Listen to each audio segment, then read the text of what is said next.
সবাইকে নমস্কার। খুনখা বন্ধুরা, এই করোনার মহামারীর মধ্য দিয়ে আমরা তৃতীয় লকডাউনে পৌঁছেছি। আগামী 17ই মে পর্যন্ত তৃতীয় লকডাউনের সময়সীমা ভারত সরকার তয় করেছে। আমি বারবার আপনাদেরকে বলছি যে ত্রিপুরাতে যে করোনা পজিটিভের 2টি কেস আগে পাওয়া গিয়েছিল, দুটোটাই ত্রিপুরার বাইরে থেকে আসা ট্রেনের মাধ্যমে। স্থায়ীভাবে ত্রিপুরাতে করোনার প্রকোপের কোনো এই পর্যন্ত উদাহরণ নেই। তার জন্য গ্রিন জোন হয়ে গেছে, সব কিছু খুলে যাবে, সব কিছু খুলে গেছে আর করোনা চলে গেছে, এমন নয় বন্ধু। আজকেও 2টি করোনা পজিটিভ কেস ত্রিপুরাতে এসছে। আমবাসা বিএসএফ ক্যাম্পে 2টি বিএসএফ জওয়ান। তার জন্য কোনোভাবেই নিশ্চিন্ত হওয়ার কোনো দরকার নেই যে ত্রিপুরা থেকে করোনা চলে গেছে। আমাদেরকে বারবার একটা জায়গায় সাবধান থাকতে হবে, বাইরে থেকে যারাই আসবেন আত্মীয় স্বজন পরিজন, অতি উৎসাহে যাতে ত্রিপুরার বিনাশ আমরা না করি। আমি তার জন্য বলছি, যে যেখানে আছেন সুস্থ থাকুন।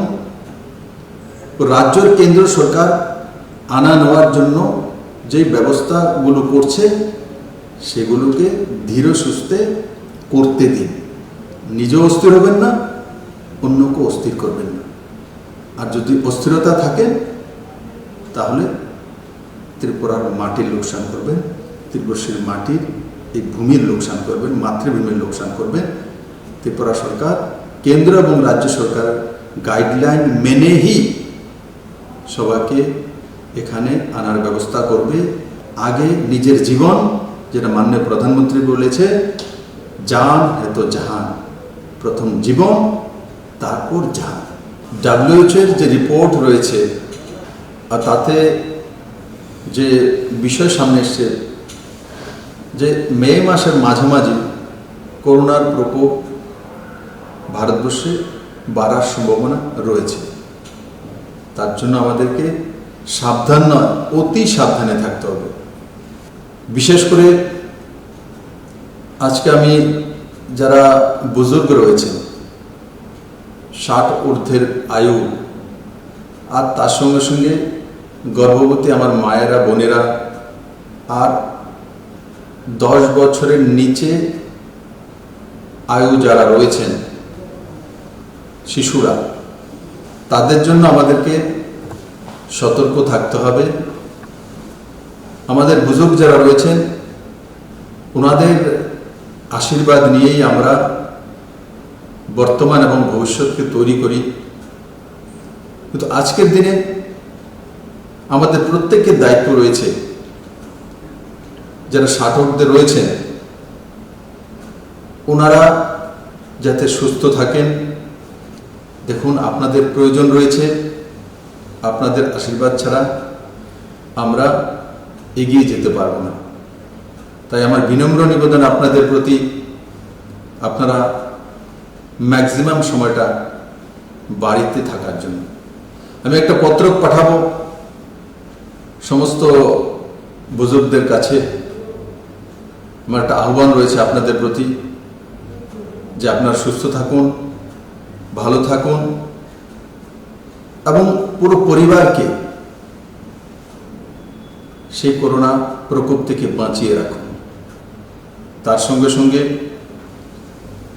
যারা ত্রিপুরার বাইরে আছেন,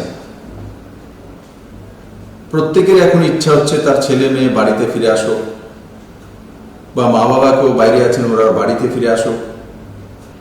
ত্রিপুরা সরকার কেন্দ্র সরকারের সঙ্গে এই বিষয়ে বার্তালাপ করেছে, পত্রাচার করেছে।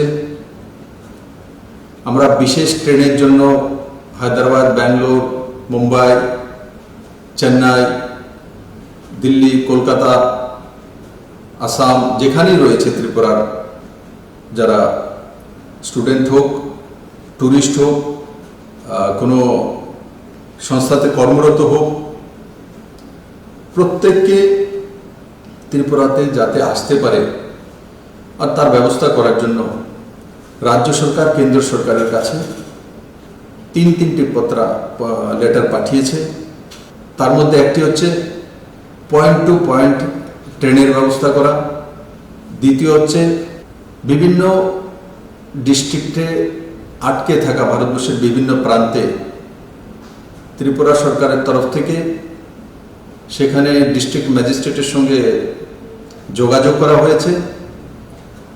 আপনাদেরকে বলবো ওখানকার ডিস্ট্রিক্ট ম্যাজিস্ট্রেটের সঙ্গে আপনারা যোগাযোগ করুন, और পাস বা পারমিশন নিয়ে আপনারা নিজস্ব কোনো প্রাইভেট ভেহিকেলকে হায়ার করে বা প্রাইভেট বাসকে হায়ার করে আপনারা ত্রিপুরার জন্য রওনা হতে পারেন।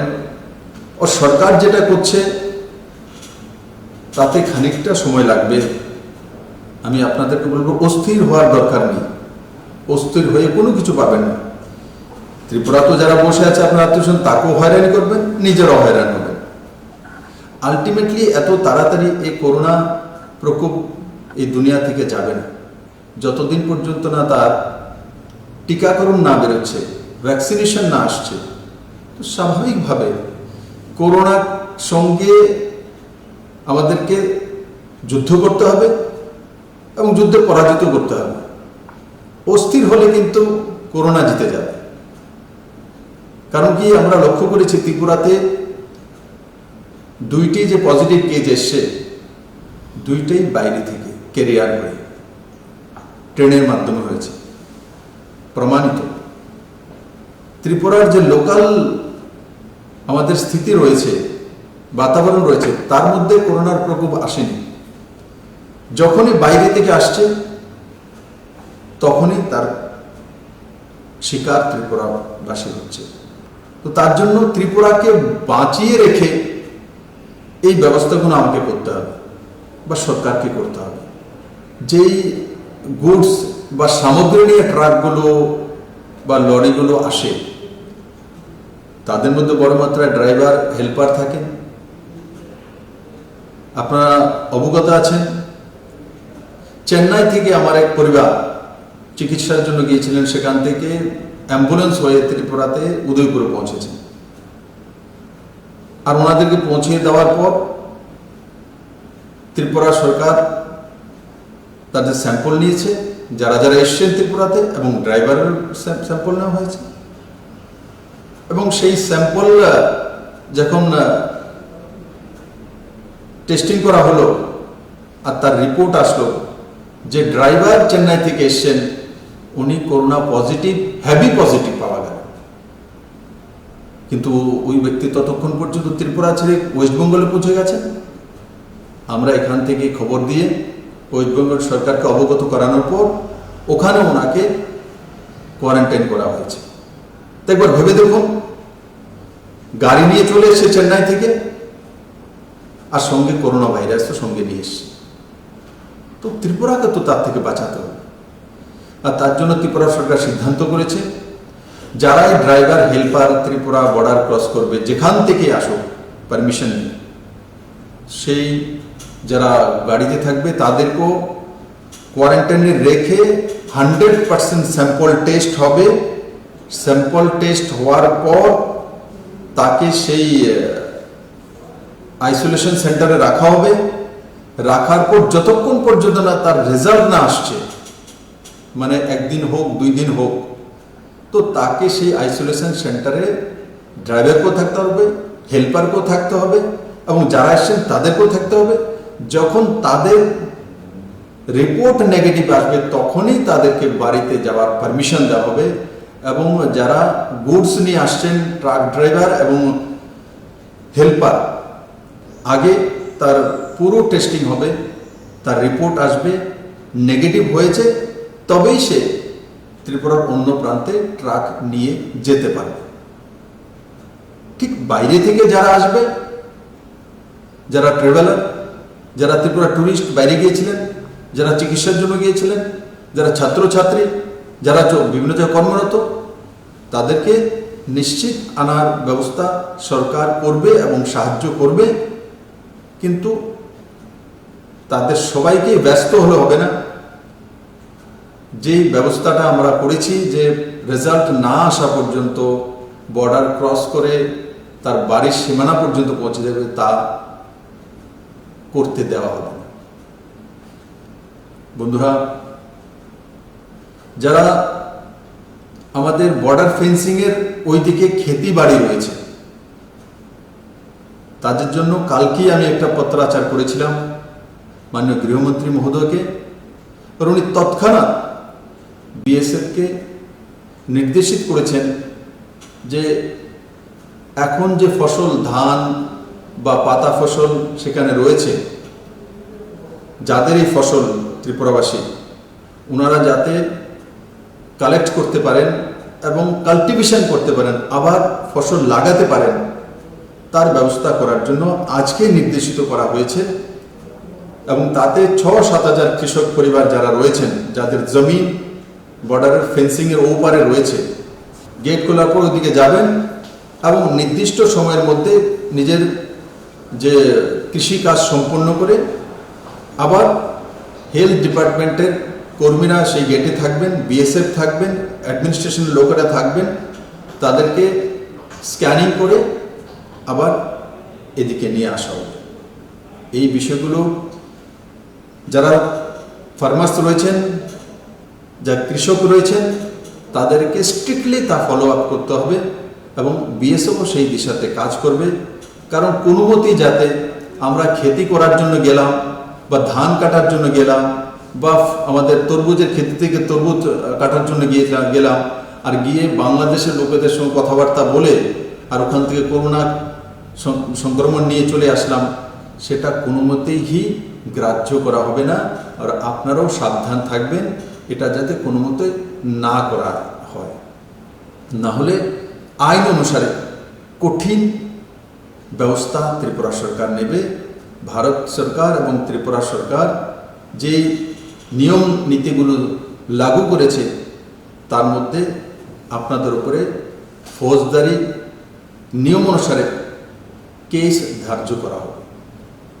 বন্ধুরা, গ্রিন জোন হওয়ার পর ত্রিপুরার যে মার্কেট কমপ্লেক্সগুলো, এগুলো ছাড়া বাকি দোকানপাট খোলা হয়েছে।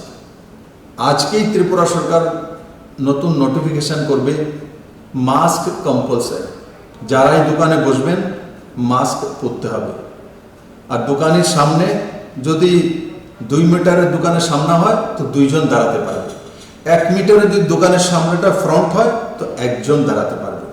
তার জন্য দিশা নির্দেশিকা আজকেই ত্রিপুরা সরকার জারি করবে। এবং যারা মাস্ক দোকান খুলবেন আর মাস্ক পরবেন না, আপনি নিজের সেলফ মেডও করতে পারেন, জল গামছাও লাগাতে পারেন, নিট অ্যান্ড ক্লিন সাদা কাপড় লাগাতে পারেন, কিন্তু মাস্ক পরতে হবে কম্পালসারি। আর না হলে যেখানে ত্রিপুরা সরকারি ব্যবস্থা এবং পাবলিক সেক্টরের নিয়ম করে চালু করেছে, যারা মাস্ক পরে অফিসে আসবেন না তাদের প্রথমবারে 100 টাকা জরিমানা, দ্বিতীয়বারে 200 টাকা জরিমানা। ঠিক সেভাবে বাজারও যদি মাস্ক, যারা দোকান খুলেছেন মাস্ক যদি না পরেন, যারা পেট্রোল পাম্পে কাজ করেন তারা যদি না পরেন, যারা অটো ড্রাইভার, যারা রিক্সা ড্রাইভার, যারা অন্যান্য ভেহিকেলের ড্রাইভার, কম্পালসারি মাস্ক তাকে পরতেই হবে। এবং এটাও খেয়াল রাখতে হবে যে ওয়াশেবল কিনা। মাস্ক একবার পরলাম, ডেইলি একটাই পরলাম, তাকে রাত্রে একবার ধুয়ে নেওয়া, আর ধুয়ে ফ্রেশ করে তারপর সেটাকে আবার আমরা রিইউজ করতে পারি। তো তার জন্য প্রত্যেক দোকানে তাকে মাস্ক পরতে হবে। আর যে কাস্টমার দোকানে যাবে তাকেও মাস্ক পরতে হবে। আর দোকানদারদেরকে আমি অনুরোধ করব, আপনাদের প্রত্যেকের দোকানে মাস্ক আপনারা বিক্রিও করতে পারেন রেখে, তাতে কোনো অসুবিধা নেই। এবং যদি আপনার দোকানে কেউ চলে এসছে কোনো জিনিসপত্র কেনার জন্য, মাস্ক নেই, তো ওনাকে মাস্ক বিক্রি করে দিন। আর সেটা পুরো ত্রিপুরা রাজ্যে বাজার কমিটিগুলো আছে, আমি তাদের কাছে অনুরোধ করব মাস্ক ছাড়া যাতে দোকান না খোলা হয়, না হলে কিন্তু সরকার জরিমানা করবে, ফাইন করবে, হয়তোবা সেই মার্কেটই বন্ধ করে দেওয়া হবে যতক্ষণ পর্যন্ত না মাস্ক পরে দোকানি না বসছে। আর তার সঙ্গে সঙ্গে দোকানে মাস্ক পরা হচ্ছে কিনা, সঠিকভাবে ব্যবস্থা হচ্ছে কিনা, সেগুলো দেখার জন্য ভলেন্টিয়ার নিয়োগ করা। বাজারে যে কমিটি আছে ওনাদের মধ্যে থেকে তয় করে নিন ভলেন্টিয়ার। পুলিশ কতদিন আপনাদের কাছে থাকবে? আপনারা আপনাদের 50টা দোকান আছে, 30টা দোকান আছে, সবাই মিলে মান্থলি ভলেন্টিয়ার সিস্টেম চালু করে দিন। তো ভলেন্টিয়ারের মাধ্যমে যারা দোকানে আসছে কাস্টমার, ওনারা কিভাবে দাঁড়াবে, কিভাবে জিনিসপত্র নেবে, কিভাবে দোকান থেকে বেরোবে, সেই গাইডলাইনগুলো ভলেন্টিয়াররা তয় করে নিন বাজার কমিটি মিলে। সেই দিশাতে আমাদের লম্বা সময় কাজ করতে হবে। আমাদের গ্রিন জোনে যেমন প্রাইভেট ভেহিকেল আছে বা বাসগুলো আছে, তো বাসের মধ্যে চলার পারমিশন হয়ে গেছে, কিন্তু তার মধ্যে বাসে যদি 50টি সিট থাকে তো 25টি সিট, মানে একটা গ্যাপিং দিয়ে একটা, তার মধ্যে সিস্টেমেটিক্যালি আমাদের চলতে হবে, নাহলে সরকার তার মধ্যে ফাইন করবে। বা আমাদের ছোট ছোট ভেহিকেল রয়েছে প্রাইভেট, তার মধ্যে কতজন বসবে, তো সরকার নির্ধারিত করতে চলছে 50%, যেটা বাসেও 50%, তো অটো তো সেটা দেখে অটোর সামনে একজন বসবে, তো পেছনে 2 জনের বেশি না। টমটমও ঠিক সেইভাবে সোশ্যাল ডিস্টেন্সিং মেনটেন করে প্যাসেঞ্জারকে বসতে হবে, এবং সেই দিশাতে পুরো ত্রিপুরা রাজ্যকে কাজ করতে হবে। আরেকটা বিষয় আমি আপনাদের সঙ্গে শেয়ার করতে চাইছি। সমস্ত অ্যাডমিনিস্ট্রেশনকে বলে দেওয়া হয়েছে, তবুও আমি আবার বলবো যে উজ্জ্বলা যোজনায় 2,75,000 বেনিফিশিয়ারি ত্রিপুরাতে রয়েছে। তার মধ্যে বড় মাত্রায় উজ্জ্বলা যোজনার বেনিফিশিয়ারি আমার যে বোনেরা রয়েছেন, তাদের সেই অ্যাকাউন্টগুলি ইনঅ্যাক্টিভ হয়ে গেছে। রাজ্য সরকার দিশা নির্দেশিকা জারি করেছে, যাদের গ্যাস এজেন্সি রয়েছে ওনারাই গ্যাস সিলিন্ডার নিয়ে সেই 2,75,000 পরিবারের কাছে পৌঁছে দেবেন এবং ইনঅ্যাক্টিভ অ্যাকাউন্টগুলিকে অ্যাক্টিভ করবেন, এবং ওনার অ্যাকাউন্ট থেকে গ্যাস এজেন্সির যে অ্যাকাউন্ট আছে তার মধ্যে যে পয়সা টাকা ট্রান্সফার হবে। এই সবগুলো কাজ গ্যাস এজেন্সিকে করতে হবে। এর জন্য রাজ্য সরকারের food and civil supply department নির্দেশিকা জারি করেছেন।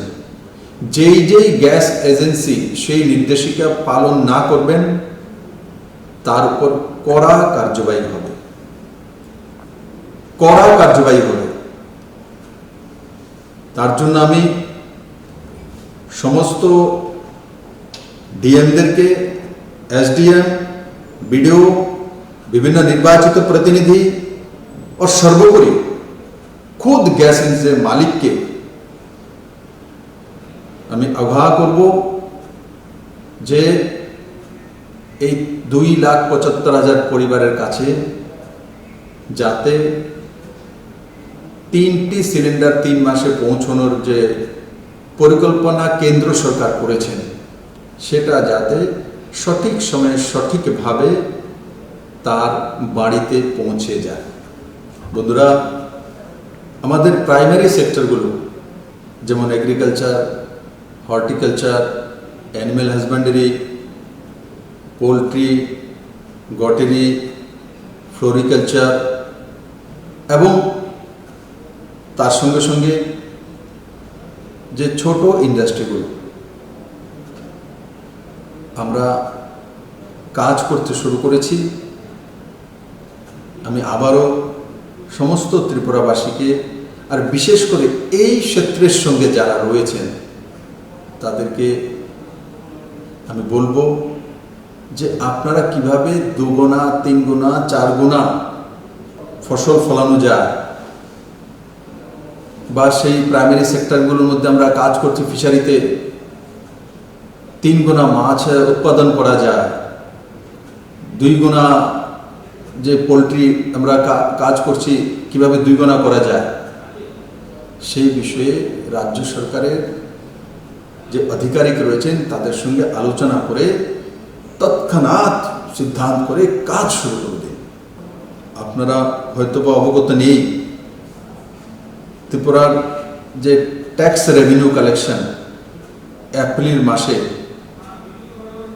200 কোটি টাকা ট্যাক্স রেভিনিউ কালেকশন হওয়া উচিত ছিল, আর এপ্রিল মাসে মাত্র হয়েছে 20 কোটি টাকা, মানে মাত্র 10%, 90% নেই। নন ট্যাক্সেবল যে ইনকাম সেটা 25 কোটি টাকা হওয়া উচিত ছিল, সেটা মাত্র হয়েছে 15 কোটি টাকা। তো আপনাদের বুঝতে অসুবিধা হচ্ছে না যে সরকারের ট্যাক্স কালেকশন কম হচ্ছে, মানে 90% ট্যাক্স রেভিনিউ কালেকশন হচ্ছে না। আর নন ট্যাক্সেবল যে সেক্টর রয়েছে সেখানেও মাত্র 50% কালেকশন হচ্ছে, 50% কালেকশন হচ্ছে না। তার জন্য আমাদের সবার দায়িত্ব, প্রত্যেকের দায়িত্ব যে ত্রিপুরার যে রেভিনিউ কালেকশন যাতে বেশি হয়, ইনকাম সোর্স যাতে বাড়ে, আর তার জন্য প্রাইমারি সেক্টরগুলোর মধ্যে সবাই ঝাঁপিয়ে পড়ে। বন্ধুরা, চীন থেকে অনেক কোম্পানি এখন পুরো দুনিয়াতে চলে যাচ্ছে, আর সম্ভাবনা রয়েছে ভারতবর্ষই সবচেয়ে বেশি আসা। তো ভারতবর্ষে যদি আসতে হয় তো আমাদেরকে সেই জমিন তৈরি করতে হবে। আমি আশা করি আমার ত্রিপুরাবাসী সবার আগে সেই জমিন তৈরি করবে। মাননীয় প্রধানমন্ত্রীজি দেশকে সম্বোধন করার সময় আরেকটা বিষয় বলেছে যে নিজেকে স্বনির্ভর করা, এই একটা সুযোগ এসছে। আমি আগেও বলেছি, রাবার যে আমাদের সবচেয়ে বড় যে এক্সপোর্টের বিষয় রয়েছে সেটা এখন বাইরে যাচ্ছে না। তাহলে কোথা থেকে আমরা ইনকাম করব? তার জন্য নিজেকে স্বনির্ভর করার জন্য আমাদের এখান থেকে যাতে কোনো কিছু না যেতে হয়, আমরা যাতে এক টাকাও যাতে বাইরে ত্রিপুরাবাসীর না যায়, তাকে রুখা। আমার গ্রামের মধ্যেই যাতে শাকসবজি থাকে, আমার গ্রামের মধ্যেই যাতে ধান থাকে, আমার গ্রামের মধ্যে যাতে মাছে স্বয়ংসম্পূর্ণ হয়ে যায়, আমার গ্রামে যাতে ডিমে স্বয়ংসম্পূর্ণ হয়ে যায়, আমার গ্রামে যেন পাতা ফসলে স্বয়ংসম্পূর্ণ হয়ে যায়। আর প্রত্যেকটি বাড়ি যদি গ্রামীণ বাড়িগুলো বিশেষ করে যে তয় করে নেয় যে আমার বাড়ির 3 গন্ডা জায়গা আছে ও তার মধ্যে সমস্ত পাতা ফসল আমি আবার লাগিয়ে দেব, যেই সিজনে যেটা হয়, আমি আর বাজার থেকে ক্রয় করব না, বরং বাজারে বিক্রি করব। তাহলে আপনি তো স্বয়ংসম্পূর্ণ সবজি তো হলেন, আবার বাজারও বিক্রি করার ব্যবস্থা করে দেবেন। যারা মাছের চাষ করেন যে না আমাদের গ্রামের কোনো লোক মাছ ক্রয় করে খাবে না, খাবে তো এই গ্রামের মাছই খাবে, তবে আপনার গ্রাম স্বয়ংসম্পূর্ণ হয়ে গেল মাছে। এই কাজগুলো আমাদেরকে করোনা প্রকোপ থেকে আমরা শিখেছি। তো আমি আশা করি আমার ত্রিপুরাবাসী মাননীয় প্রধানমন্ত্রী যে মার্গদর্শনটা করেছেন যে নিজেদের পরিবারকে স্বয়ংসম্পূর্ণ করা, নিজেরা কিভাবে বেঁচে থাকতে পারি তার সাধন নিজেরাই তৈরি করা, অন্যের উপর নির্ভরশীলতা থেকে বেরিয়ে আসা। ত্রিপুরা কেন্দ্র নির্ভরশীল রাজ্য, এবার আমাদের কাছে সুযোগ যে আমরা পরনির্ভরশীলতা থেকে বেরিয়ে স্বনির্ভর ত্রিপুরা তৈরি করার রাস্তা তৈরি করতে পারি। বন্ধুরা, এই করোনা প্রকোপের মধ্যেও দেখুন ত্রিপুরার অগ্রগতির যাতে না রুখে মাননীয় প্রধানমন্ত্রীজি সাবরুমে লজিস্টিক হাবের জন্য এডিবি স্যাংশন দিয়েছেন লোনে। এডিবি ডিপিআর চাইছে ত্রিপুরা সরকারের তরফ থেকে যে সাবরুমে লজিস্টিক হাব হবে। তার মানে ত্রিপুরা কোনোভাবেই শিল্পেও পিছিয়ে যাচ্ছে না, বিজনেসও পিছিয়ে যাচ্ছে না।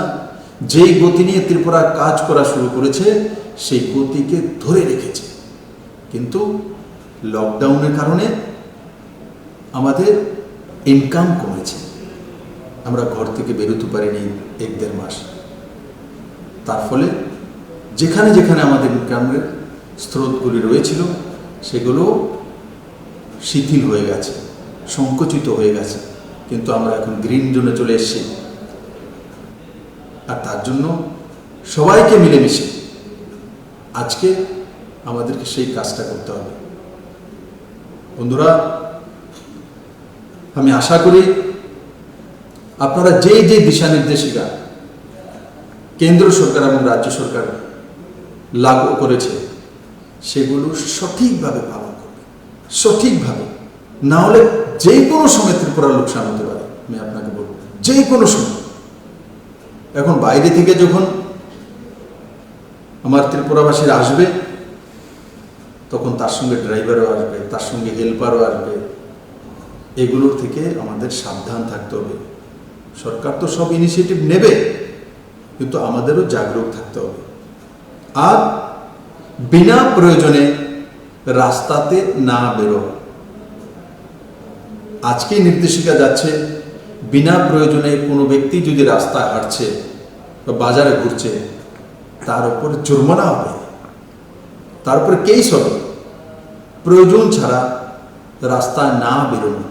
এখনো লকডাউন লাগু আছে, আর লকডাউন না থাকলেও যতদিন পর্যন্ত করোনার প্রকোপ রয়েছে, যতদিন পর্যন্ত ভ্যাকসিনেশন না বেরোবে ততদিন পর্যন্ত আমাদেরকে এগুলো পালন করতে হবে। সোশ্যাল ডিস্টেন্সিং মেনটেন করতে হবে, মাস্ক পরতে হবে।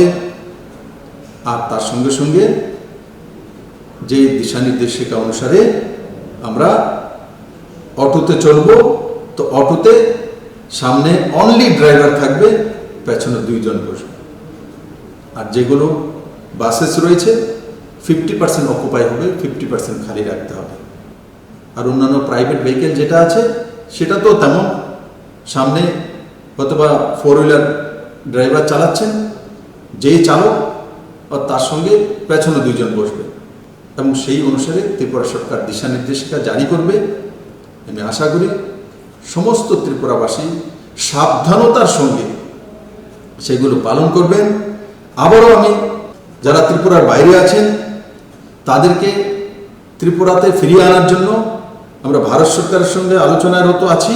আর সঙ্গে সঙ্গে ট্রেন, বাস ও প্রাইভেট ভেহিকেল কিভাবে আনা যায়, ওই ডিস্ট্রিক্টের যে কনসার্ন ডিএম আছে তাদের সঙ্গে আলোচনা করে ত্রিপুরা সরকার খুব কম সময়ের মধ্যে যাতে আপনারা আপনাদের নিজ নিজ স্থানে ফেরত আসতে পারেন তার ব্যবস্থা কর্মরত রয়েছে।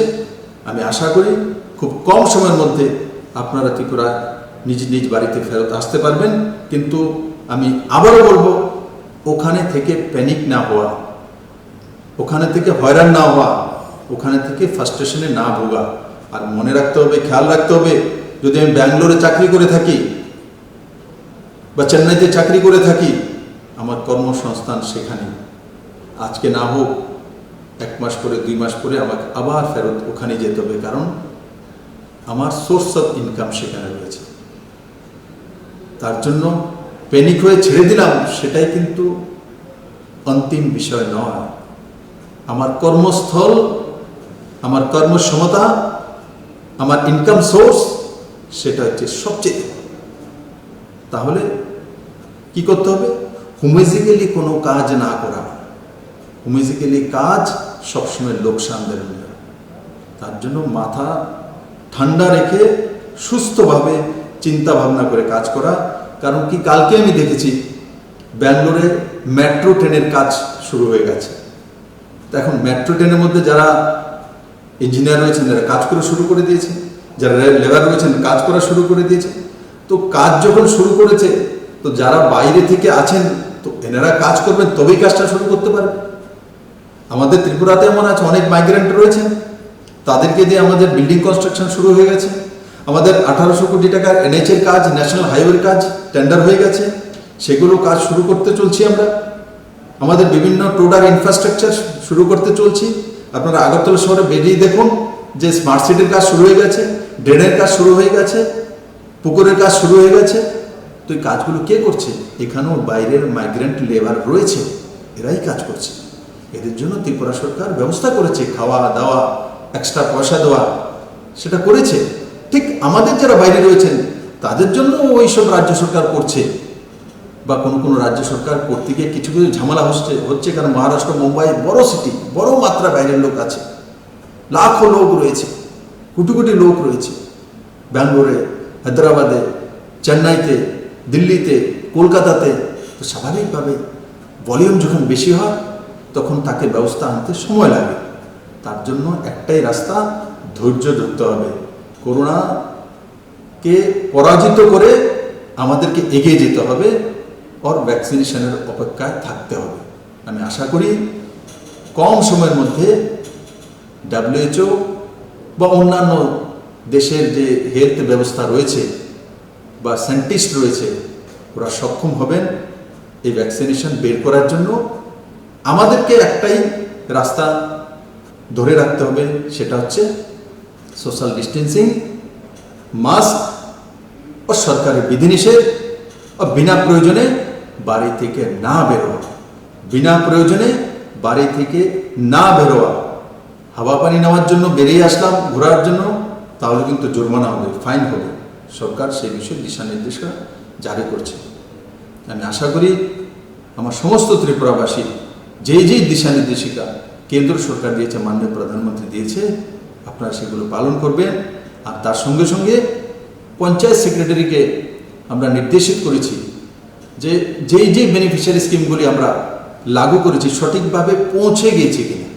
ডিএম এর কাছ থেকে রিপোর্ট এসছে, কিন্তু আমি কালকেই চিফ সেক্রেটারিকে নির্দেশিত করেছি যে সমস্ত পঞ্চায়েত সেক্রেটারিদের অনলাইন আমাদের একটা গ্রুপ রয়েছে, ভারতবর্ষের কোনো রাজ্যে নেই, একমাত্র ত্রিপুরা রাজ্যে রয়েছে।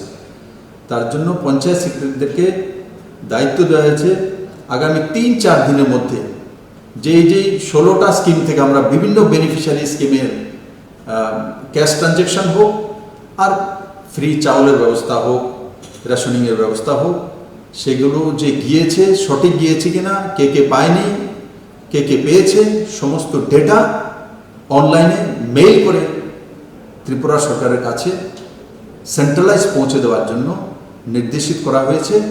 আর বিভিন্ন জায়গাতে যে জলের কিছু সমস্যা রয়েছে তারও আমরা রিপোর্ট তলব করেছি। আর এই 1.5-2 মাসের মধ্যে অনেক টিউবওয়েল, ডিপ টিউবওয়েল, এগুলোকে আমরা রিপেয়ার করেছি, এবং কিছু বাকি রয়েছে সেগুলোও রিপেয়ার করে যাতে শুদ্ধ পানীয় জল প্রত্যেক গ্রামবাসীর কাছে পৌঁছে যেতে পারে, সেই দিশাতেও রাজ্য সরকার কাজ করছে। দেশে ক্রাইসিস চলছে, দুনিয়াতে ক্রাইসিস চলছে, ডিজাস্টার চলছে। যখন ক্রাইসিস হয়, যখন ডিজাস্টার হয়, তো সব কিছু সঠিক হয় না, তবেই তো তার নাম ক্রাইসিস। যখন ক্রাইসিসে আমরা মেনে নিয়েছি, ক্রাইসিসই বলছি, তাহলে আশাও না করা যে 100% সব কিছু সঠিক হবে। আমি আশা করি আমার সমস্ত ত্রিপুরাবাসী সে বিষয়ে অবগত আছেন। আর আপনারা যেভাবে মাননীয় প্রধানমন্ত্রীদের সাথ দিয়েছেন এবং একে অপরকে সাহায্য করেছেন, আগামী দিনগুলোতেও আপনারা ঠিক সেভাবে কাজ করবেন, ত্রিপুরাকে এগিয়ে নিয়ে যাবেন। আর সঙ্গে সঙ্গে নিজের ঘরের বুজুর্গদের খেয়াল রাখা, ওনারা যাতে সুস্থ থাকেন, যারা 10 বছরের নিচে শিশু রয়েছেন, যারা গর্ভবতী আমার বোনেরা রয়েছেন, তাদের প্রতি সবচেয়ে বেশি দৃষ্টি দেওয়া, এবং সবাইকে নিয়ে আমরা এই করোনাকে পরাজিত করে এগিয়ে যাব, এটাই আপনাদের প্রতি আমার বিনম্র নিবেদন থাকবে। সবাইকে অনেক অনেক ধন্যবাদ। জয় হিন্দ।